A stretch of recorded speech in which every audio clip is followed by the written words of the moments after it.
Good afternoon, everyone, and welcome to this webinar put on by Stretton Mason Lawyers and WV Financial on licensing for accountants. My name's Jeremy Stretton, and I'm a director of Stretton Mason Lawyers, and I'm one of the presenters today. Stretton Mason Lawyers is a law firm based in Queensland. We have an office in Brisbane and one in Caboolture. We specialise in acting for small to medium-sized businesses and their owners, and do a lot of work for accountants. I'm also the author of The Business Legal Life Cycle, which is a book about business law and when you should do things in business. The second speaker today is Jason Cook. Jason is a director of Presidio Financial Consulting, a specialist finance brokering firm, and also a director of WV Financial Wollongabba Central. Jason has been practicing for over 10 years and is a co-author of the Amazon #1 bestseller book on bulletproof business. The third speaker today is Natalie Ryan. Natalie is a director of WV Financial Management and Beyond Now Solutions. She's a qualified accountant and SMSF auditor. Natalie has been practicing in both industries for well over 15 years, and WB has over 10 offices in Queensland, New South Wales, South Australia, WA, and the Australian Capital Territory. We're going to be taking questions as we go. If you'd like to ask any questions, please feel free to ask them in the comments bar at the bottom of the GoToWebinar screen.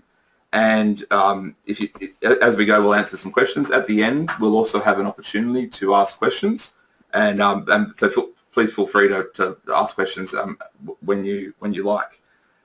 We are also recording today's session, so if you have any, if you miss anything, then we'll make that available to the attendees to be able to revisit later on if there's anything extra that you want to look at again. So I'm going to start talking about the current licensing arrangement just to give a overall view as to what is actually changing, so that you're all aware of what those changes are. So basically the change has been in for a while, but there's been a grace period. And if you're a certified practicing accountant, a member of the Institute of Chartered Accountants, or a member of the Institute of Public Accountants, you're exempt from the requirement under the Corporations Law to be licensed to provide financial product advice relating to self-managed super funds. And this includes establishing or winding up the funds. So if you want to advise a client to establish a super fund, currently you can do that, and pretty soon you won't be able to. Or if you want to advise them to wind up the fund, you can at the moment, but you won't be able to soon. This was a good arrangement for accountants because accountants are in a good position to know about their clients. They know their client's financial position, and they usually have pretty strong existing relationships with clients. The changes to the legislation came in a number of years ago and basically removed this exemption. However, there was a moratorium and a grace period that was granted for accountants to be able to continue to provide this advice and to potentially get licensed until the 1st of July 2016. And there are limited transitional requirements and arrangements that apply until the 1st of July 2016 that Jason and Natalie will talk about.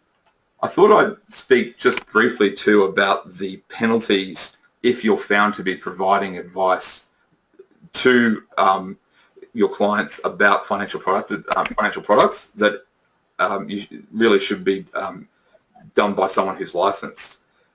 The fine is up to 200 penalty units. A penalty unit at the moment is $180, so that can be a fine of up to $36,000, and you can also face up to 2 years jail. Now, before I scare everyone, that's the worst case scenario and would be really for someone who is a repeat offender who and has ignored orders of the court and things like that. But there can be significant fines and penalties that could occur if you're found to be providing advice to people without a license.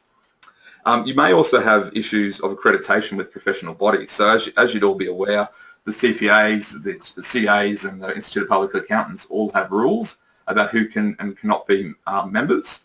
And in those rules, there are provisions about people who have been prosecuted for certain offences. And it could be that if you're found to be in breach of this act, that you could actually lose your accreditation with those bodies, and that could end up destroying a very lucrative business for what could easily be prevented if you get the right licensing arrangements in place. It also brings an accountant into an industry that has a significant spotlight. I think it's fair to say that the financial advice industry has had quite a big spotlight on it in recent years about advice. Accountants have been exempt from that scrutiny for some time because of the exemptions that apply.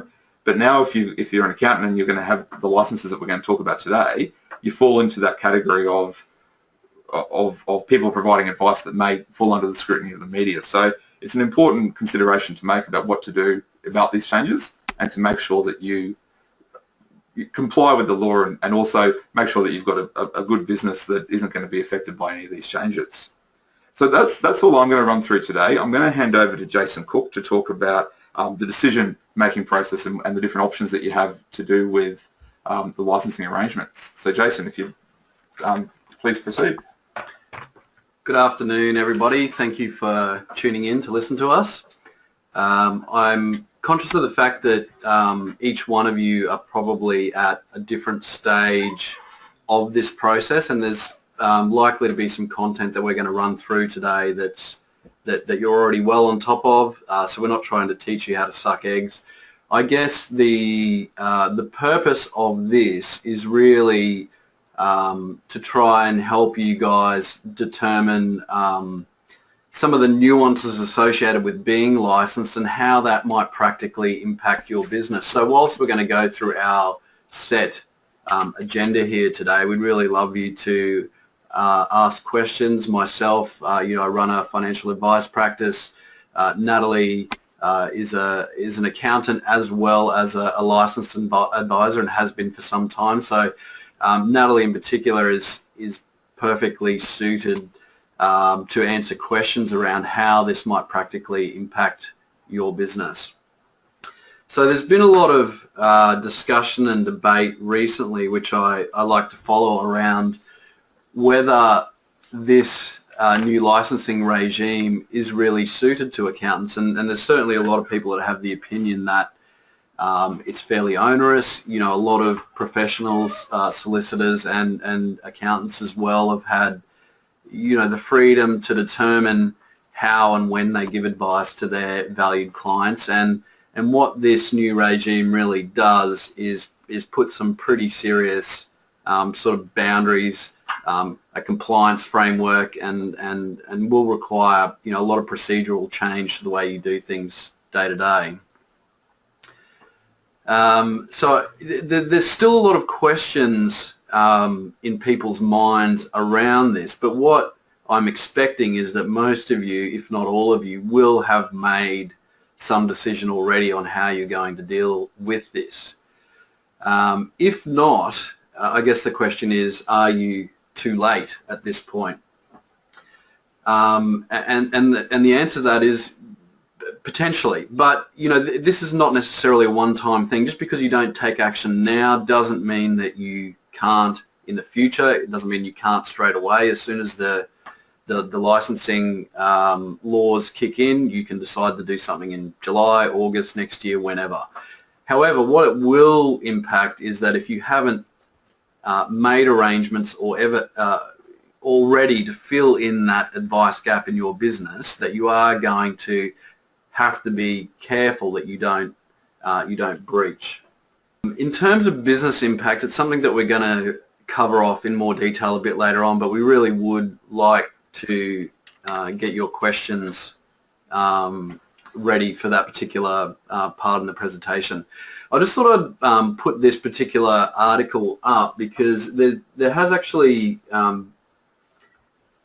been a lot of talk around what other accountants are doing at the moment. I thought this article was particularly interesting because what it highlights, or some of the key points here, are that ASIC has received 494 applications for limited AFSLs, and to date only 100 have been approved. Now I've got to say I didn't really come prepared with how many accountants there are around the country, but that seems like a pretty low number to me. What it doesn't really cover off on is how many accountants have gone down the referral relationship path or the authorised representative path. But I still find that a little bit scary that, out of everybody around the country that is practicing in accounting, that we've got 494 people that have applied. Interestingly, 165 of those applications have been withdrawn. So clearly there's a bit of a theme that accountants are finding that it's not necessarily as easy as they would have liked to apply for a license.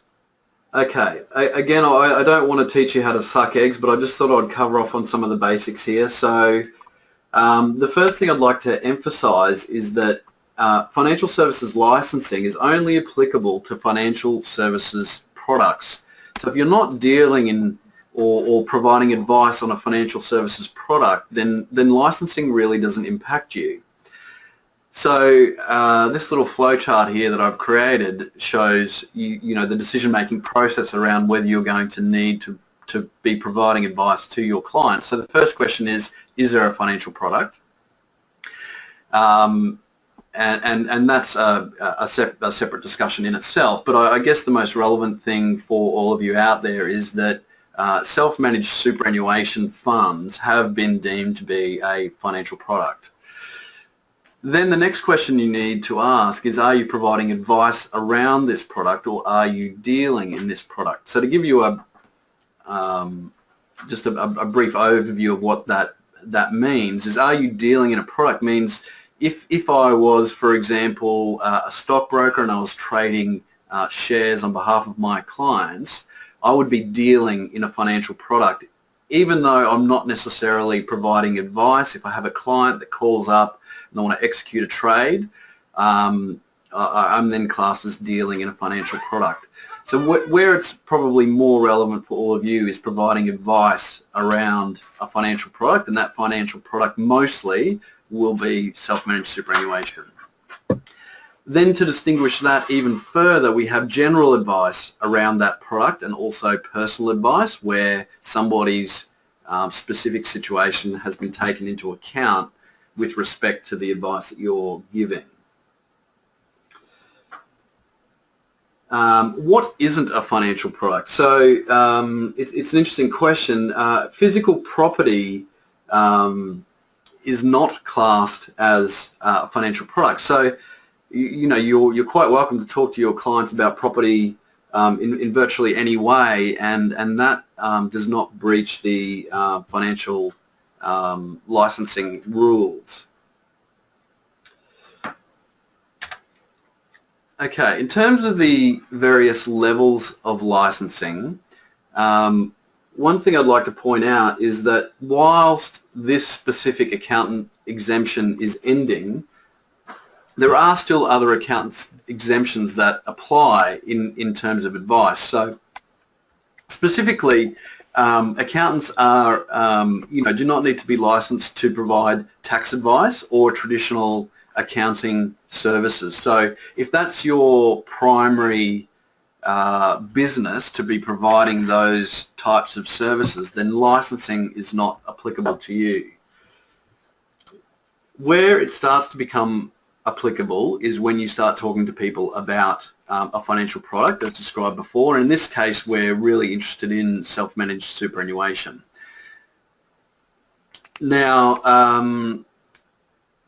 in terms of licensing for these particular areas, there's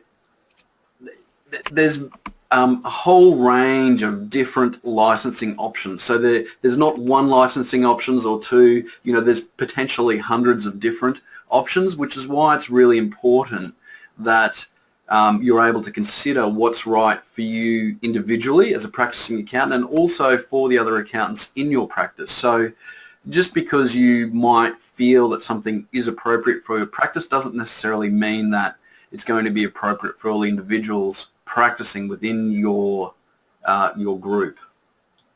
I just wanted to touch on a little bit about what your existing exemptions might cover outside of just tax advice and traditional accounting. So some of the other things that might fit into the category of not requiring financial licensing, financial services licensing, is broad asset allocation advice, which is something that you might discuss with your clients fairly regularly, particularly when talking about self-managed superannuation. You are not exempt from speaking factually about the rules around superannuation. So by that I mean, if you know that your client under age 49 can make a maximum concessional contribution of $30,000, no problem. You're allowed to speak about that with your client. You're allowed to talk about minimum and maximum pension payments. That's factual information. It's not considered personal advice. One of the things that perhaps may surprise you is that if you're talking with a client and you've told them that the maximum concessional contribution is $30,000 in this financial year, and they ask you, would it be appropriate to contribute 15? As soon as you provide your opinion around that question, you are actually providing financial advice. And that unfortunately requires licensing. And I know that might sound very silly, but without licensing you really can only stick to the facts around the various pieces of legislation. As soon as you start taking somebody's personal situation into account, you're venturing into financial advice.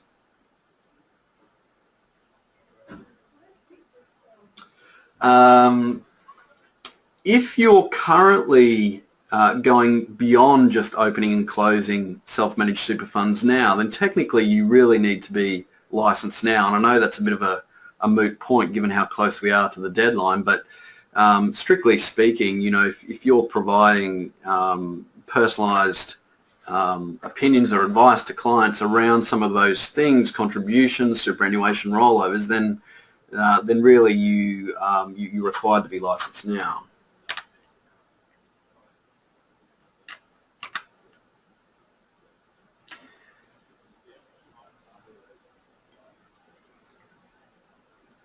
Okay, so some of the key principles around that is that the existing accounting exemptions allow you to be reactive. They allow you to provide compliance advice. They allow you to act on client instructions and only take tax into account.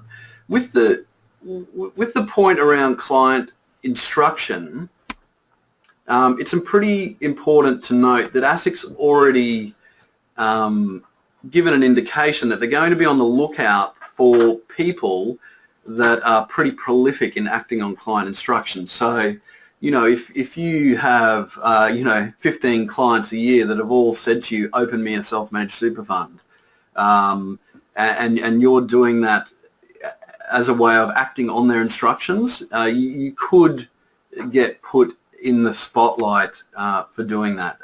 So you need to be a little bit careful around that. In terms of getting into the personal advice space, I might be sort of going over things I've said before here, but it's around being proactive. And you know, for a lot of accountants, you're really going to want to be adding value in this space, talking to clients and connecting their personal situation with the actions that you're taking in a tax and SMSF space. As soon as you provide an endorsement or an opinion around a financial product, then you are giving personal advice. What else can I talk about here? Okay, different levels of licensing. So, if you're looking at retaining the ability to open and close self-managed superannuation funds, then you're going to be looking at a limited licensing arrangement. And with the limited licensing arrangement, there's a whole range of different options that you can select here. So I've tried to break them up into the licensing options up into 3 separate parts. We've got specialist SMSF licensing. So this is really just opening and closing funds. Then we move into strategic licensing, where you might want to be dealing in, pensions, borrowing, rollovers, TTRs or TRIS. And then the level above that would be more comprehensive. So these are really just categories that I've made up. In reality, there's, like I said before, there's many different options available in here. I've just tried to keep it simple by breaking it down into those 3 areas.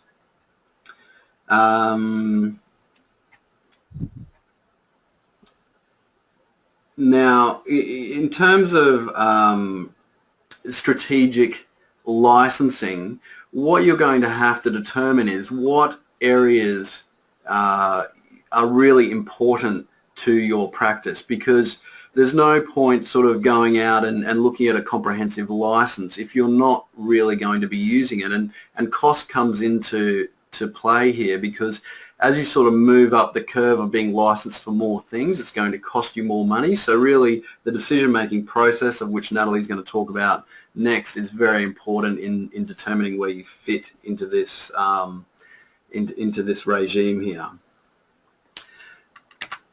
In terms of training, so there's a couple of things to point out here.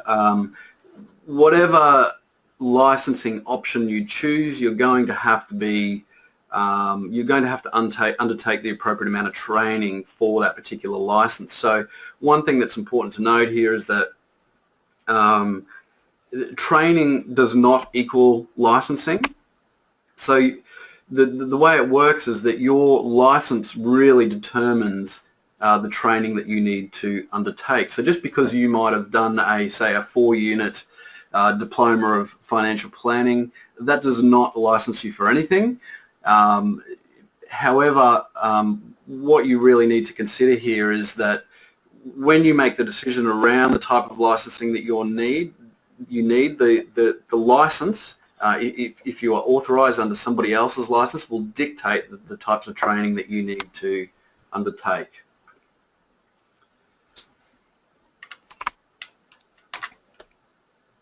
Okay, so just to recap on some of that before I hand it over to Natalie, the licensing is only required for activities relating to financial products. There's more than one accountant's exemption, and I think that most of you will be over that piece of information already. There are different levels of licensing, so there's not 1, 2 or 3, there's potentially hundreds of different options, so it's really about the decision-making process first, and also that your training needs will vary depending on the level of licensing that you need. Again, please, I welcome your questions. If you have questions along the way, please post them up and we'll deal with them along the way. I want to hand you over to Natalie now, and she's going to cover off on some of these subjects in a little bit more detail. Nat, you ready to speak? Yep, thanks Jason, and thanks for inviting me to speak today. So we'll just flip to the next slide if that's okay. Yep. Great. It's nice to be able to actually present to fellow accountants. So just by way of background before we launch into how to make a decision around this, I became a chartered accountant in 1996, and I became an authorised representative and have been an authorised representative of a licensee since the year 2000. So what's been interesting for me is to see the parallels and the ultimate merge together of the accounting profession and the financial planning world. And there is a big gap, even though it's I think closing. There's a big gap between how us in the accounting world deliver our services, how we deal with our clients, and I guess the freedom that we've had to be able to do that versus the financial planning world, which is now starting to impact on us as accountants. So the decision-making process is actually a fairly critical one, and just to recap on what Jason had alluded to, it's not just about the study or being able to sign off that you've got a piece of paper.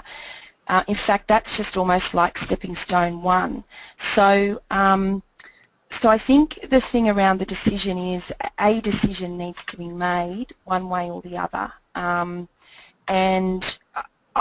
it's not a one-time decision. So your business may change, the people who work within your business may change, you may change your thought processes around this as more information becomes available, and as 1 July hits us and we start to see what the practical implications are in real life as they roll out. So the decision is one that needs to be made, and I guess I really want to emphasise that in this presentation. And it's something that if you don't take the licensing road in the next couple of months, then your decisions are then limited to either not providing advice or referring the advice arrangement out. I think it's important to say at this juncture that I have heard a number of accountants, when I talk to accountants about how they feel they're going to deal with this, I often hear the response, we'll just refer clients to websites. We'll just tell them they can make a $30,000 contribution and then we'll just let them make the decision. Now, if you're an accountant who is in an advisory relationship with your client and your client has typically asked you about these things in the past, you are not going, the practicality is that you are not going to be able to do that. And certainly in the financial planning industry, and the spotlight will be on accountants who do have long lists of client instruction, because ASIC knows that clients don't instruct. They ask for your opinion and often you give it. And that's the part that for accountants we need to be very, very careful of, because at the end of the day, when we make a decision to be licensed, what we're actually agreeing to is to follow a number of protocols that exist within the financial licensing world, and one of those big ones is best interest duty. And this is where the conflict exists with acting on a client instruction, because often clients, they don't know what they don't know, and if you become licensed and you make the decision to be licensed, or you make the decision to take on an authorised rep agreement, you are stepping into the realm of best interest duty for the client. So they could ask you to act, but you need to assess and be able to prove that you have thought about their best interest and you have provided an opinion or advice, confirmation with that best interest in mind. And that's the part that from a practical point of view, accountants need to work into their process of advice delivery for a client. So the decision's pretty important, and just to quickly recap on that, the decision is right now I'm not going to be licensed, therefore you're either not going to deal in any of the advice realm or you're going to refer it out to a financial planner or someone who is licensed to do it. If you are going to be licensed, then you need to take that decision and you need to start working towards that and decide whether you become an authorised representative of an existing licensee or whether you get a full or limited licence yourself. So we'll move on to training. So as Jason said, and obviously some of you will already be entrenched in this, you're currently covering off the required learning levels to be able to tick off that you've done your training, and if not, you may be thinking you need to embark on that, and you will have to do that if you are deciding to be licensed. Incidentally, I have had a number of clients a number of accountants that I've spoken to who have started the training. They don't really have an intention of becoming licensed, but what it's done for them is actually educate them about the sorts of conversations that the financial planner will be having with the client, and it's been I think in all instances I've had really positive feedback about that. So even if you're intending not to be licensed, it may well be worth getting yourself involved in some training so you can support the advice delivery process even if you're outsourcing it to a financial planner. Once you have that training and you decide to license, it's actually we might just move on to licensing now if that's okay. It's actually quite a complex process, to be honest. And certainly when I became licensed back in 2000, it was a much simpler process. It's quite difficult now. So your piece of paper does not mean that you will get licensed by a license provider or an AFSL. So that takes time. So don't think the day that you get your signed off piece of qualification that the next day you'll be licensed. It actually takes time. AFSLs want to do a whole series of checks on you, and they want to make sure that you're the sort of person that they will take a risk on under their license. The licensees will also dictate your training levels, which I should have mentioned in the previous slide, but they will dictate your training levels. They will dictate what your requirements are in terms of ongoing professional education around these specifics, and they will probably audit you annually, and so there's a lot of things that will go into it. They will want to see how you deliver your statements of advice, what processes you have behind the delivery of those statements of advice, how you keep your file notes, how you manage the content of what your client said to you and what you said to them, how you met your best interest duty, and are you in the safe harbours around that best interest duty. So and I guess we'll talk more about implications soon, but there are implications for your current business. You need to be not only focused on getting the training and getting the licensing, but also focused on how you actually integrate that process into your business for yourself and for your team. So from a licensing point of view, Jason's spoken about this, but essentially you will be able to either have a limited license, a full license which you apply for yourself directly to ASIC, or you'll be able to come as an authorised representative under an AFSL, an existing AFSL. There's plenty of them out there promoting their wares at the moment, and they will offer various licensing requirements.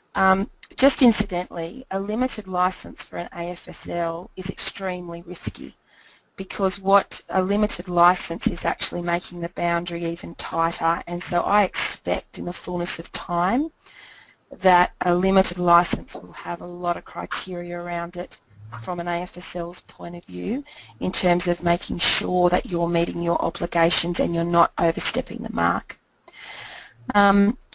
So this process that's ahead of you is one around decision, it's one around training commitment, and it's one around organising exactly how you will be licensed. And if you won't be licensed, then who are you going to refer the work to? And establishing that good quality relationship with a planner that you can work with, and ensuring obviously that you remain the trusted advisor in the relationship. Jace, I think I'll hand back to you now, Okay. just around costings and so forth. No worries. I might just deal with the question that's been asked first of all. So I'll just read this out. I'm not sure if everybody can see this question, but here is how it goes. I understand that in order to give the best financial advice, it is important to get the client's full financial position. This generally means a client has to pay for a full service review. What do you suggest for someone in an SMSF that just wants to know if they, for example, should commence a transition to retirement pension? Are there financial planners out there that just give general advice on an hourly basis? So just to give you a little bit of background there, Natalie and I have been involved with WB for some time, and we, up until fairly recently, had our own full financial services license. We also had about 30 staff employed to help run that. So you know, it wasn't a small undertaking to run a quality financial services license, but what we realised that it was actually more cost effective to outsource the licensing and become a authorised representative of an existing licence. The reason why I'm saying this is that under both licensing regimes that we've experienced, you can't really just give general advice to an individual around something like transition to retirement.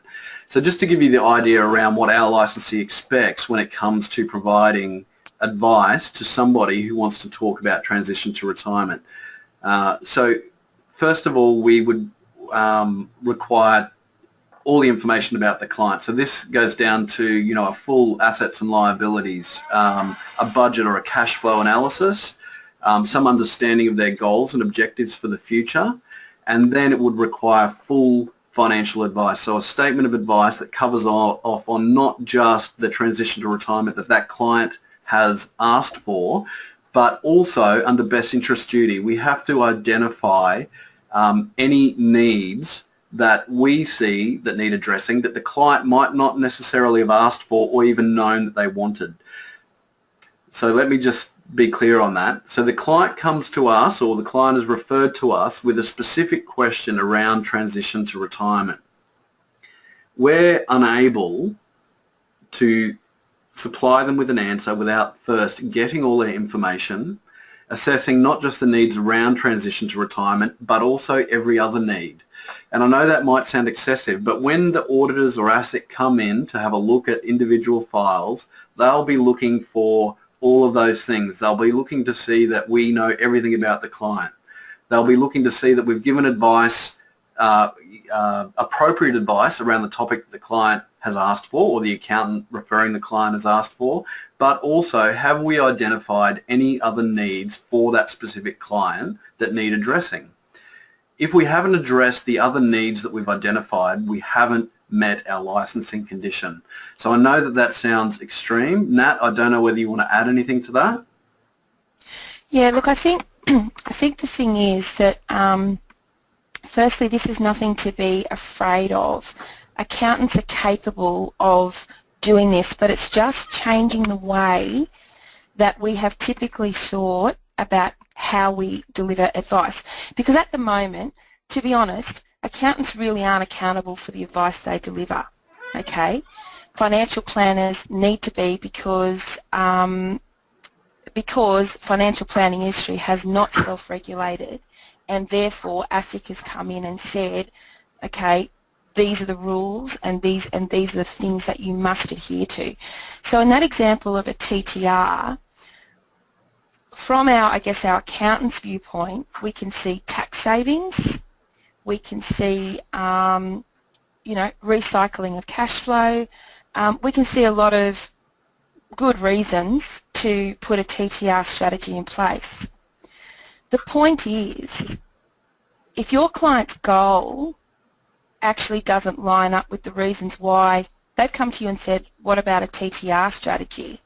Your question to them should be, okay, what are you actually trying to achieve by having a TTR strategy? What goal are you trying to get to?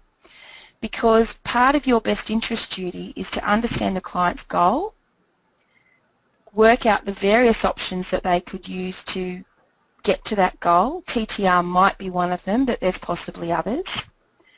And then obviously identify anything that they haven't thought of, and then prepare a statement of advice that would actually indicate the recommendation that you're giving to them. So it's not possible, in my opinion, it's not possible to act in your client's best interest off a question like, should I start, or I've heard about a TTR, should I start one? Another classic one is, I've got all these little super funds, can I just roll them over into an SMSF? So your natural response will be, yes you can, but you haven't met your best interest duty, because if they have insurances attached to those and they roll over, those insurances will cancel. So you need to go into, okay, so we need to have a discussion about insurances, which you'll be limited to in terms of what you can talk about, but you need to be acting outside of the context of their question, and that's the difference between how it is now to how it will be post 1 July.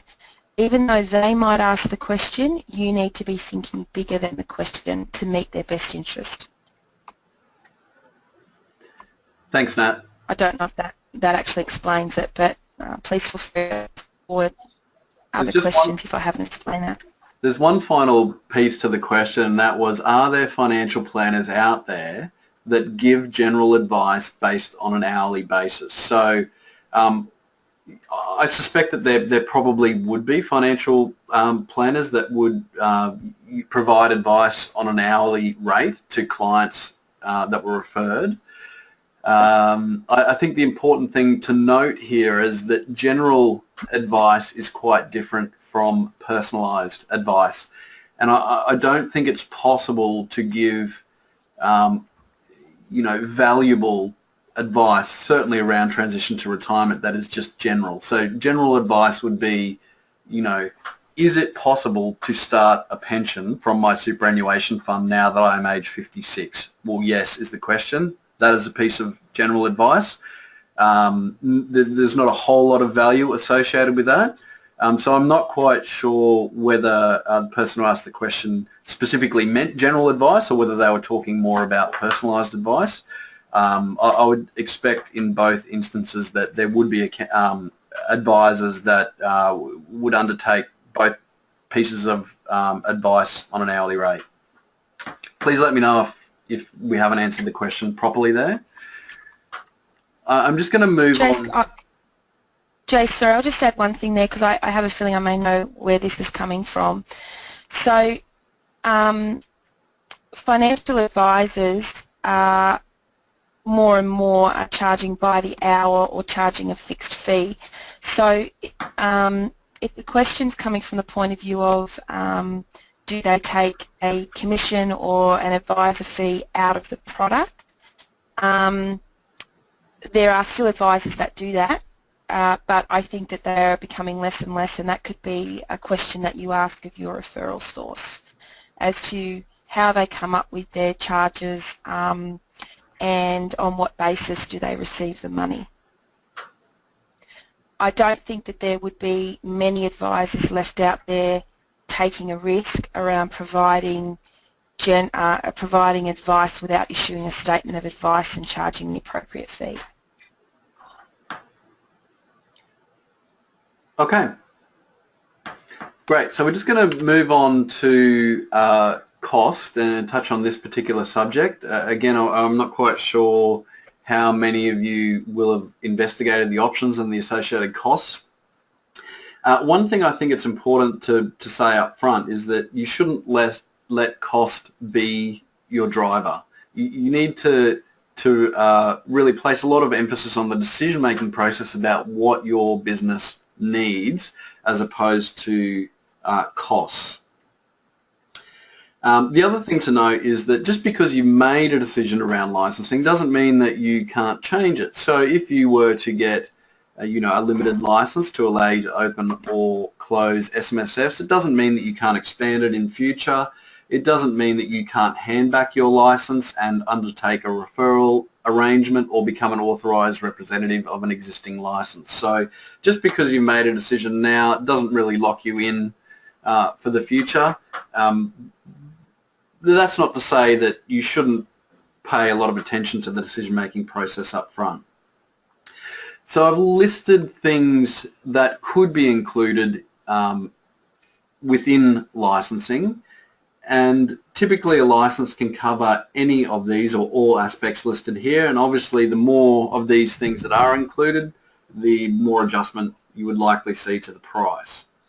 In terms of what I've seen in the marketplace, for an SMSF specialist limited advice, you could probably expect to between $3,000 and $5,000 per annum in costs. I was talking to an accountant this morning who has taken an authorised rep status under an existing licence, and he's paying $5,000 per year, and that covers really just the opening and closing of SMSFs. It provides him with some training associated with that, as well as some collateral around being able to disclose the advice properly within SOAs, and he's been given templates and that type of thing. Typically, if you are looking at full advice, you know, a more comprehensive solution, your costs are going to be probably upwards of $10,000 to $15,000, and depending on how big your business is, as you have multiple accountants becoming authorised under a license, that fee would probably reduce. So, you know, for the principal advisor, you might pay, say, between $10,000 and $15,000, and then for subsequent advisors, the cost might drop down to sort of a third or half of that, depending on the offering. Now, if you're looking, so just let me be clear, they're fairly sort of broad examples, and there are so many different options that, you know, I'm not suggesting that that's going to be accurate for every solution, but that's sort of broadly speaking what you might expect. If you're looking at licensing options and they're priced overly different to what I've just described, some of the things you probably need to be careful about is this list that I'm about to read out to you. So, limitations to the authority. So it's very important that if you find a licensing solution, that it really does meet all the requirements for your business. So if you want to be giving advice around TTR, or if you want to be giving advice around rollovers, you have to make sure that it's included in that limited license that you're either taking out or becoming authorized for. So it's important that you're getting the right license. Don't just pick one off the shelf and assume that it's going to be right for you, because it may not. And certainly, you know, the lower cost options will be trying to reduce risk by cutting out the types of advice that you can provide. The second reason why you might find a cheaper licensing solution is it doesn't include some of the options here that will be quite important to you. So some of those things will be training solutions. So you're going to have some obligation to maintain a certain amount of ongoing training, and you know, you have to collect CPD points throughout the year. And if your license or license provider doesn't include that in your licensing costs, then obviously it's going to be at your own cost that you go out and get your own training. One of the other inclusions that is very important is software and templates. So you want to make sure that, you know, you have some framework around being able to give advice, and if that's not included in your licensing solution, then again it's going to be an additional cost that you're going to have to spend time and money on to go and find something that suits your business. The third reason we've seen for cheaper licensing options is that some licenses like to wrap up a referral agreement in their solution. So for example, if you've signed up to something that's pretty cheap, $3,000 a year, and you're allowed to provide limited advice around opening and shutting SMSF, what you might find is that when you have your statement of advice vetted by the license, it could potentially end up with you know, a whole range of sort of referral advice to sell product of that particular license. So you just need to be a little bit careful that you're not sort of being roped into something that you're not overly comfortable with around product or other services that license might provide. The last thing, which is actually very important, is poor compliance history. So just because somebody is cheap doesn't mean that they're going to provide the best compliance framework for your business, and it's very important that you get this right, because if you don't, you really jeopardize your whole practice. So, you know, being compliant and having a good compliance framework around providing advice is of the utmost importance.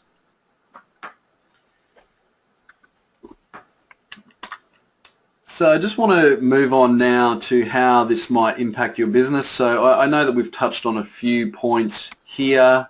I think Nat's covered off on this, and I have a little bit as well, but reassessing your licensing regularly. So again, just because you make a decision now doesn't mean that you can't change your mind or change the solution in the future.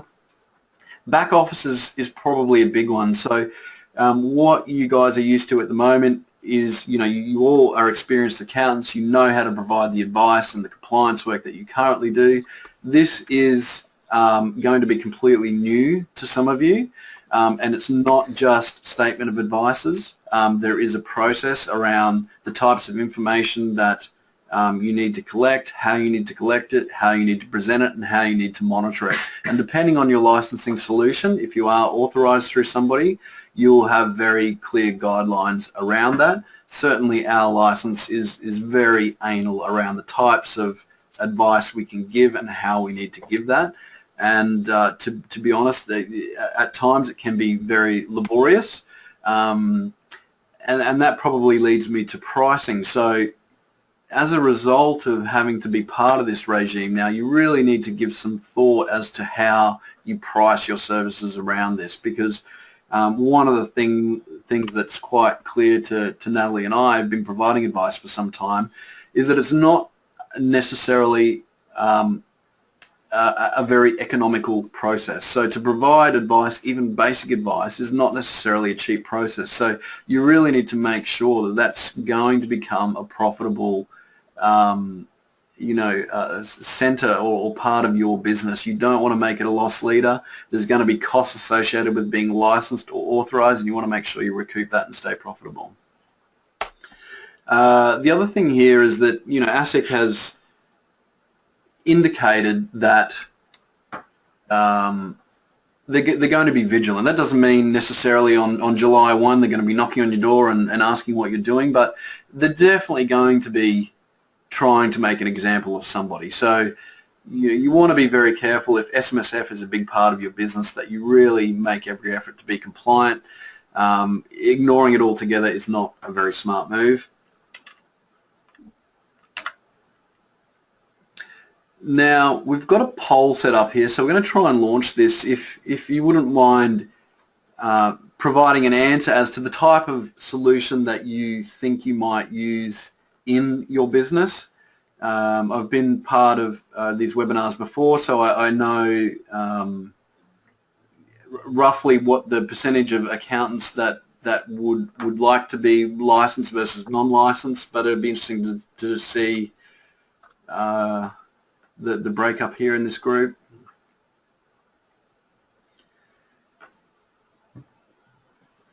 We'll just leave it running a little bit longer. If everyone could vote, that would be fantastic. Still got a couple more people. I think we'll probably leave it open for another 10 seconds and then we'll close it off. Okay, thank you everybody for your answers. So it's clear here that in this particular group, we've got a majority of accountants that are not looking to be licensed and looking to set up referral arrangement versus the rest of the group, which is looking at strategic licensing versus comprehensive licensing. So it's good to see that for the most part people have made their decisions around that already.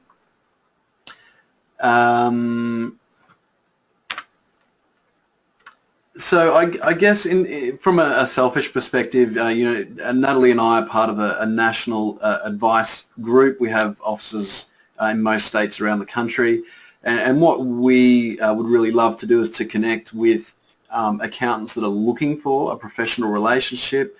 We have a group of SMSF specialist advisors around the country, and we're fairly well equipped to be able to deal with specialist advice to accountants.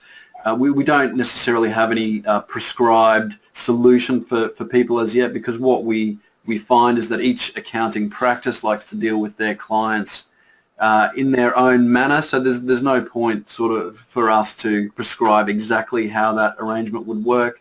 We're certainly open to discussions with any of you that would like to talk to us about referral arrangements. We know, and certainly Nat knows, that the accounting relationship is a very core relationship, for clients. They certainly seem to be very trusted in terms of the advice process. So we know that it's important for accountants to hang on to that key advice relationship with their client while still being able to provide the advice that their clients need. So we've loaded up there some contact details, and after this webinar is finished, we intend to send you out some material that will help you in making the decision, and we'll also include some contact details in that communication. I just wanted to see, Jeremy or Natalie, if you guys want to say anything at this point, and also for the attendees, whether you have any other questions around some of the content. I know that we've done lots and lots of talking, so I hope that you found it somewhat valuable. Nat and Jeremy, do you have anything else that you'd like to say? I'll just finish off by saying it's I didn't actually see the results of the poll there, but obviously those that are heading down a licensing road, obviously happy for you to touch base at any point if things become, you're not sure what's actually happening in the licensing process. As I said in my part of the presentation, it can be quite onerous, so happy just to liaise with you accountant to accountant and provide you with some insight. Those that are seeking referral relationships, irrespective of where you're positioned around the country, you know, it's important that you develop a partnering relationship with a financial planner, someone that you can trust, that you understand how they charge, so that's not an issue. You know, that you know can kind of back you up in how advice is delivered to your client, and so you know, definitely spend some time, you know, seeking out that person, because it's actually not just about the referral and the money. It's also very much about making sure that best interest duty is met by both the planner and the accountant. So just encourage you to spend some time working through that. Okay. Thanks, Natalie. It's Jeremy back here again. I'd just like to thank both Natalie and Jason for presenting today. I think that there's a lot of good content that they've gone through that to help accountants make a good decision about what they need to do, you know, in this new regime as the exemption comes away on the 1st of July. We don't seem to have any questions. We had one earlier. If there's any other questions, I'll just give a final opportunity to anyone who wants to ask any questions. And if you, as I said, or as Jason said earlier, our contact details are on this slide, which we will send around. We'll send around a resource link with a copy of the presentation and some other resources on a Dropbox folder so that everyone can access those. And yeah, if there's no other questions, thank you for attending today. I hope you got something out of it. And yeah, we'll look forward to the next webinar on the Accountants Partnership Plus package. Thanks very much, everyone.